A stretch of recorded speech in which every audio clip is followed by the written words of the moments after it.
A startling legal development has totally upended the Harris family's lives just when it seemed like they had moved on from their problems. Whispers are growing louder, reports are flooding in, and court records are supposedly involved. The entire love and hip-hop community is in a frenzy. Yandy is crushed, and fans are in full astonishment as the unthinkable has happened. Is this a real thing? Be facing a lengthy prison sentence once more, and if so, what does this portend for Yandy, their children, and their empire's future? Sources close to the couple claim that Yandy hasn't stopped crying since the news broke, and that she has been frantically calling people to try to find a way out of this legal nightmare.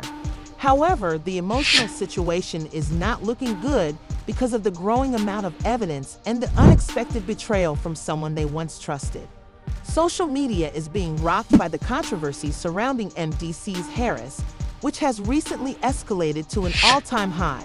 For Yandy Smith, what began as an ordinary day has descended into a complete breakdown. Watch as we reveal all the terrible details that lead to this development, who is responsible for this unexpected legal assault, and, above all, whether Mendeecees will be able to get out of prison this time. It all began when an undisclosed court document purportedly contained fresh proof of Mendeecees' prior legal issues that might have resulted in his reincarceration. Mendeecees were trending within hours as the internet quickly went into overdrive with conjecture. The family's nightmare sources claimed that she woke up to a barrage of messages, phone calls, and breaking news alerts that would completely alter her life.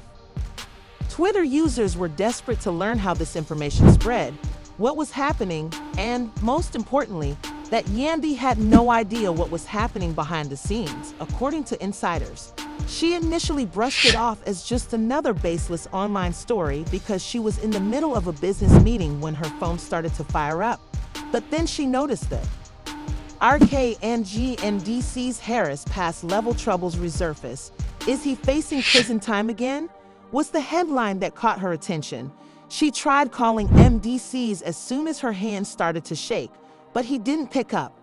She left the meeting quickly and made her way directly to her car while excitedly reading blogs, stories, and social media posts that all said that Mendeecees' old case was being revived in a purportedly fresh way. It was about their family, their kids, and their future, not simply about guys. How was Yandy going to explain to her children that they might lose their father once more? When she eventually got through to MC's attorney, the response she got only made matters worse. His full sentence might be reinstated if the evidence presented proved that his prior plea agreement was unlawful. Yandy was gasping for air. We have to chat now so we can get home. Mendeecees sat in startled quiet back at their house. The news was even worse than he had expected when he had just hung up with his lawyer. A former associate allegedly provided Diaz's office with a sworn affidavit claiming that Mendeecees left out crucial information from his initial confession. This implied that if a judge accepted the prosecution's claim that Mendeecees had lied in court, he may be ordered to immediately serve the balance of the sentence. Yandy's heart sank when she walked into the house and saw MC's face. "Tell me this isn't real," she said in a whisper, but MC shook his head. After saying, "It's real, Yandy," she collapsed into the couch, her eyes welling with tears. "I'm not sure what's going on, but I swear to you that I won't return to." The most shocking twist of all was when DC's attorney revealed something that left everyone in disbelief. The new testimony was purportedly provided by a member of Mendeecees' inner circle, a once trusted individual. Yandy gasped, wondering what this man would do, and DC shook his head in shock, unsure of who it was but certain that someone close to them had turned against them. Meanwhile, followers poured their theories into the comments area of social media, stating things like, "Who's snitching on Mendeecees? This is absurd." They're determined to separate this man from his family once more.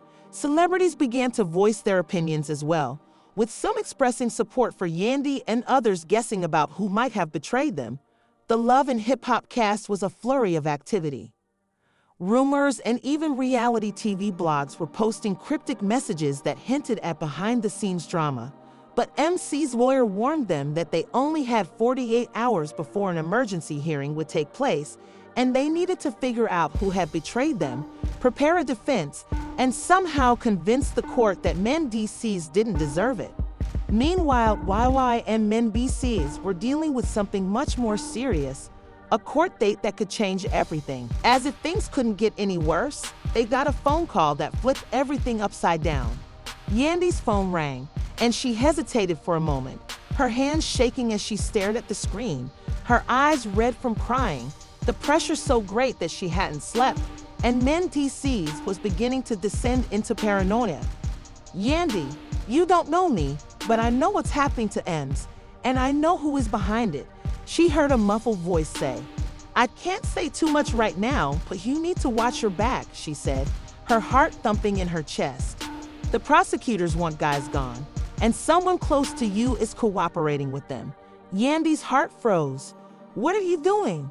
She inhaled deeply, answered an unfamiliar number, and asked, sensing that the person calling had something important to say. The caller hesitated because it's not right, man. DC's already served his time, but someone wants revenge, and they're making sure he pays for something he didn't even do. Yandy stood frozen, her mind racing, wondering who this could be and why someone would want revenge on MDs now. "You mean gone?" "They're pushing for the maximum penalty, and if this goes to court, they'll make sure he doesn't come home again." "Why are you telling me this?" "We need to find out who's behind this and fast," Yandy said, but her voice was shaking when she turned to face me after all these years. At that moment, MC's lawyer called, and his voice was grave. Someone had just called and said, "There's a snitch, and they're working with the DA." Yandy wiped away her tears and stood up. "We have an issue. According to the prosecution, recent financial documents have..." Yandy picked up the phone and said, "I haven't done anything illegal since I got out. This is absurd. From the lawyer's end, where are they even getting this? Someone close to you who had access to M's personal documents had to be the source of the information. They are saying that the transactions that have been found to be connected to you demonstrate that you continue to engage in criminal activity after being freed." That evening, Yandy and Mendeecees sat at their dining table, attempting to put together the treachery. Mendeecees shook his head when Yandy mentioned, "Who have we let into our circle recently? Who has access to your financials, your past, and your personal life?" Yandy's eyes widened as she said, "I don't know, Yandy. I don't trust anybody right now." Before she could say anything more, there was a loud tap on the door. He opened the door, and two cops waited outside with unreadable expressions.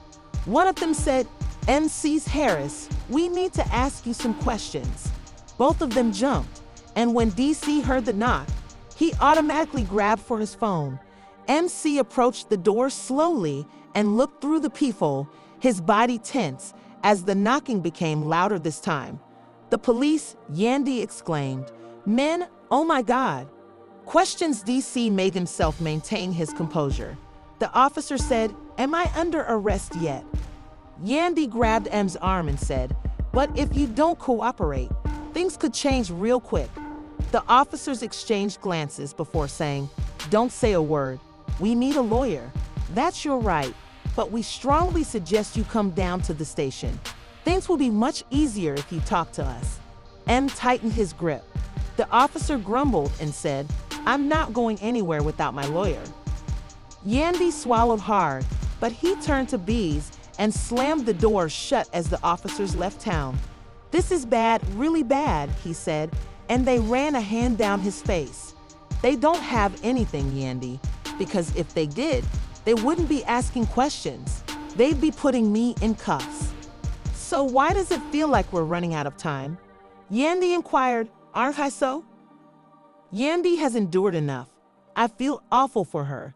Hip hop will become quite messy if this is sincere love.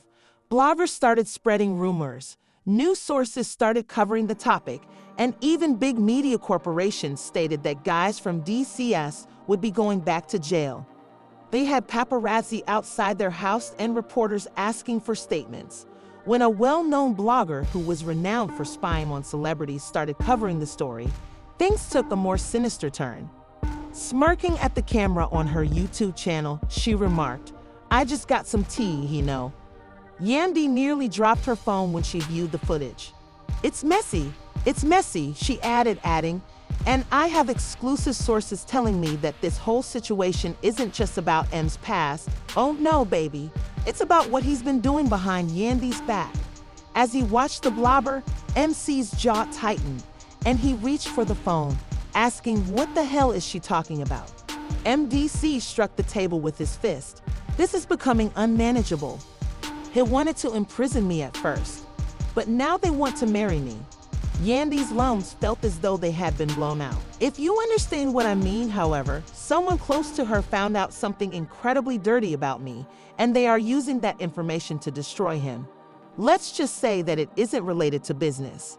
Mendeecees' face was pale as he peered at the screen, and Yandy's voice was almost audible.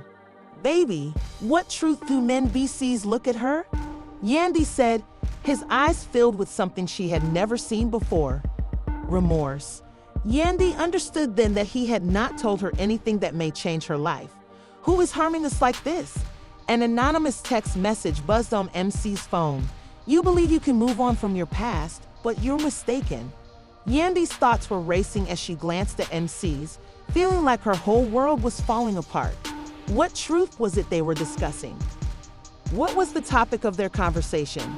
Mink stood with his face exhibiting obvious remorse, unable to look her in the eye.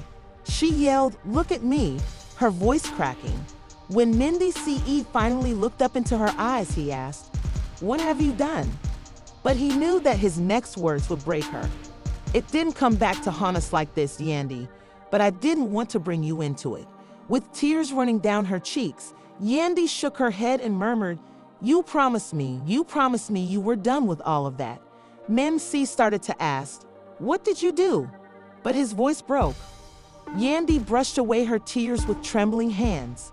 Mendeecees took a long breath, bracing himself for the moment, and asked, "What did you do?"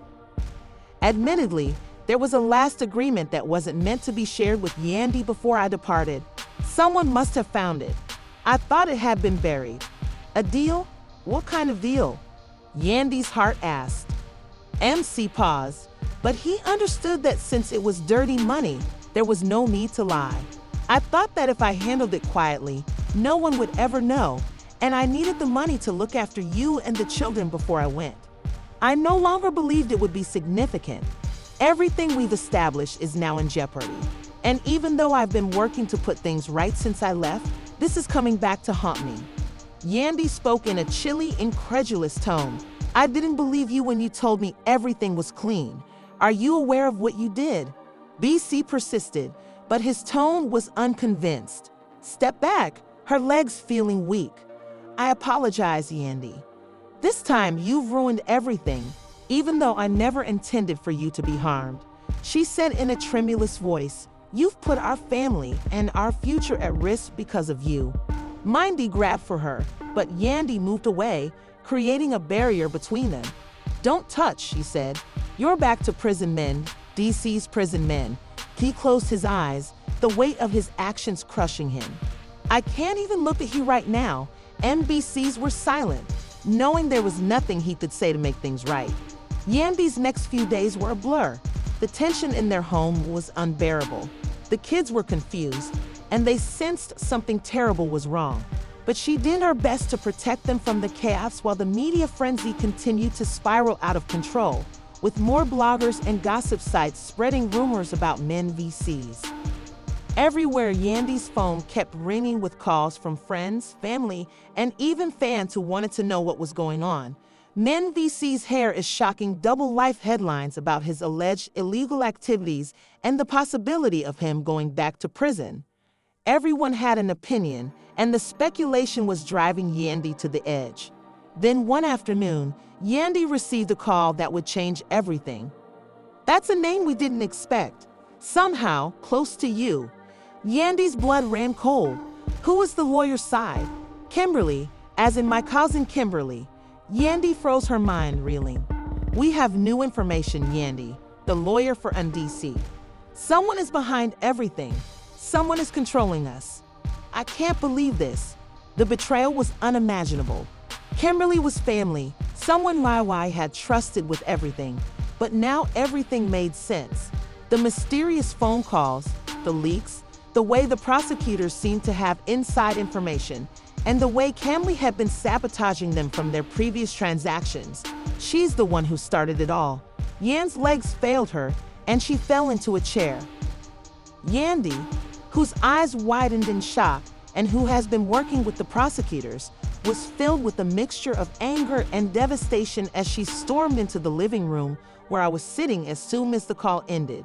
She nodded, her hands shaking with rage, and she wondered how Kimberly could have done this to her and their family. Mendeecees stood up and paced the room, asking why in the world she was against us. Yandy wiped her eyes, her mind racing, and she said, "I'm going to find out later that night." Later that night, Yandy confronted Kimberly over the phone, forever altering their relationship. "Why would you do this to me and men?" Yandy's voice was shaking with anger, and Clyde's voice was cold on the other end of the clue. "Do you even realize what you've done? You and Mendeecees have always acted like you're untouchable. But guess what? Everyone has skeletons, and Yandy couldn't believe what she saw. You have no idea what kind of situation I was in, Yandy. I was furious. You had no right to bring us into your mess." Mendeecees sat down beside her and drew her into his arms, saying, "I'm sorry, Yandy. I'm so sorry." But Yandy couldn't speak since the betrayal was too deep and the damage was done to their lives forever. Kimberly, Yandy's voice said, "I see after this we are done. Don't ever call me again." She hung up the phone, her hands shaking with a mix of heartbreak and rage. Things had changed and the storm was far from over. Just when it seemed like things couldn't get any worse, another twist hit the headlines. The prosecution had new evidence that could put Mendeecees behind bars for a long time, and this time it seemed like there was no way out. The courtroom was tense, the air thick with anticipation, and Mendeecees stood next to his lawyer, his jaw clenched as the judge. The prosecutor shuffled through the case files, cleared his throat, and then stepped forward with a smirk that made Yandy's stomach drop. "We now have strong evidence that Mr. Harris was involved in financial misconduct related to his previous dealings, which implies that he knowingly withheld information regarding certain funds that were obtained through illegal means."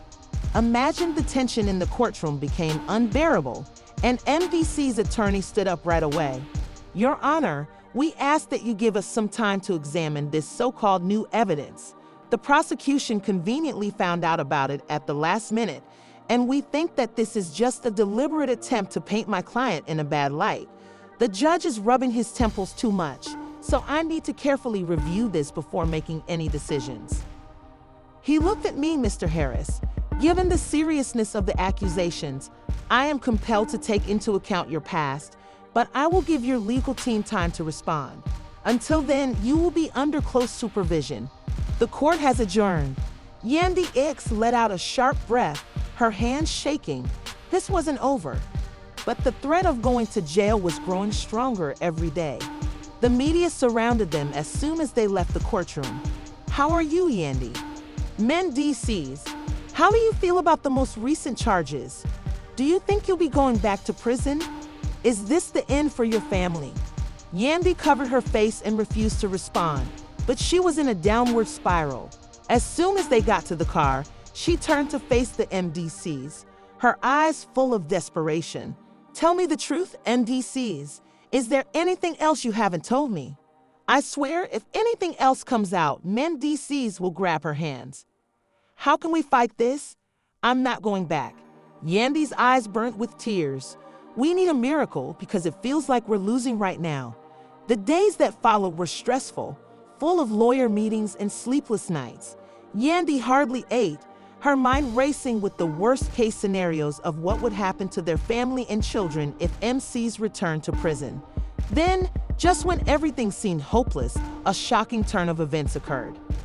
The legal team jumped on it and filed an emergency motion to dismiss after a leaked audio recording of an explosive conversation between Kimberly and the prosecution surfaced online, demonstrating that she had fabricated evidence to support their case. The recording spread like wildfire on social media, with fans rallying behind Yandy and #free Mendeecees and #justice for the Harrys trending overnight. The next time they appeared in court, the atmosphere had completely changed. The judge heard the defense's case and, after a lengthy delay, reached a decision. The court determined that the newly presented evidence cast serious doubt on the prosecution's case because, without credible, verifiable proof, we cannot proceed with these charges in good faith. As a result, the case was dismissed. Yandy's breath caught as it was over, and she turned to face me with tears in her eyes. As the dust settled, there was still a question. Could their family really move past this betrayal? Would he ever be able to fully trust MVs again? And what would happen to Kimberly for almost ruining their lives? He pulled her into a tight embrace while whispering. We managed to escape the courthouse report, but this time, Yandy stood tall. We always knew the truth, she said firmly, and now the world does too. One thing was clear, this narrative wasn't finished. What do you think, family? Will Yandy and Ems be able to regain their trust following this drama? Should Kimberly be held legally responsible for her actions? Please share your thoughts in the comments below, and remember to like and subscribe for more videos, updates, and press the bell for notifications to ensure that you never miss the newest